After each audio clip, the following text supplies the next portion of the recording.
21ஆம் நூற்றாண்டின் மிகப்பெரிய எரிசக்தி நெருக்கடியை இந்தியா வெற்றிகரமாக முறியடித்துள்ளதாக பிரதமர் நரேந்திர மோடி தெரிவித்துள்ளார்.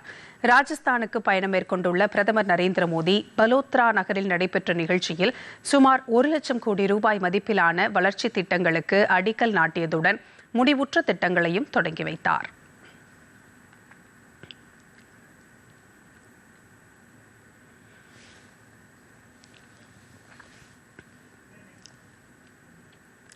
இதேபோன்று சுற்றுச்சூழலுக்கு மாசு ஏற்படுத்தாத நாட்டின் முதல் சுத்திகரிப்பு மற்றும் பெட்ரோல் ரசாயன வளாகத்தையும் அர்ப்பணித்தார்.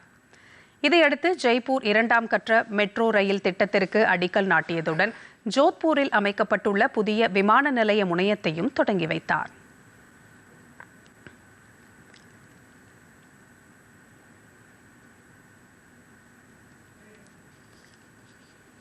விழாவில் உரையாற்றிய பிரதமர் நரேந்திர மோடி 21ஆம் நூற்றாண்டு எரிசக்தி துறையில் மிகப்பெரிய நெருக்கடியை சந்தித்ததாக கூறினார்.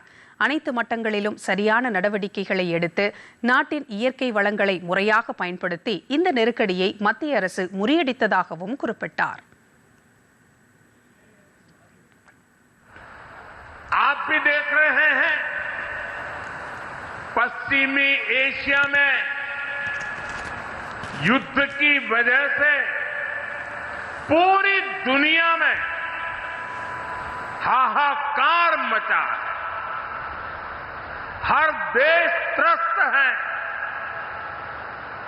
इस युद्ध ने 21वीं सदी के सबसे बड़े ऊर्जा संकट को जन्म दिया।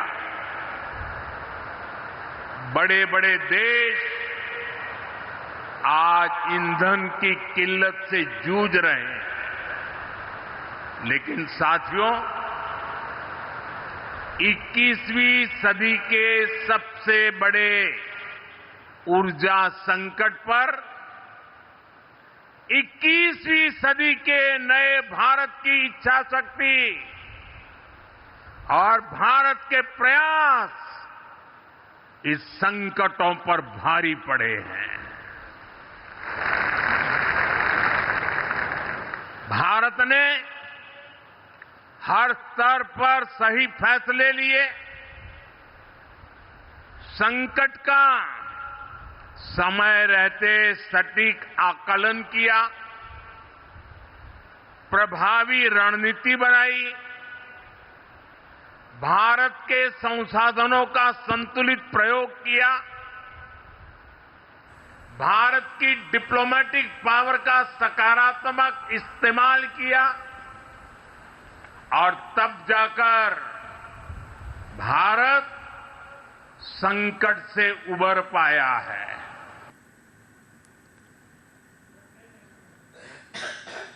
இவ்விழாவில் கலந்து கொண்டு உரையாற்றிய மத்திய பெட்ரோலிய மற்றும் இயற்கை எரிவாயு துறை அமைச்சர் ஹர்தீப் சிங் பூரி, எரிசக்தி துறையில் தற்சார்பு நிலையை அடைய அரசு பல்வேறு நடவடிக்கைகளை மேற்கொண்டு வருகிறது என்றார்.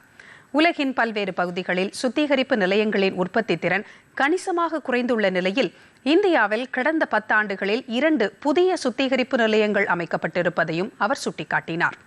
உலக அளவில் எரிசக்தி விநியோக சங்கிலியில் பாதிப்பு ஏற்பட்ட போதிலும் நாட்டில் எரிபொருட்களின் கையிருப்பை அரசு திறம்பட கையாண்டதாகவும் ஹர்தீப் சிங் பூரி தெரிவித்தார்.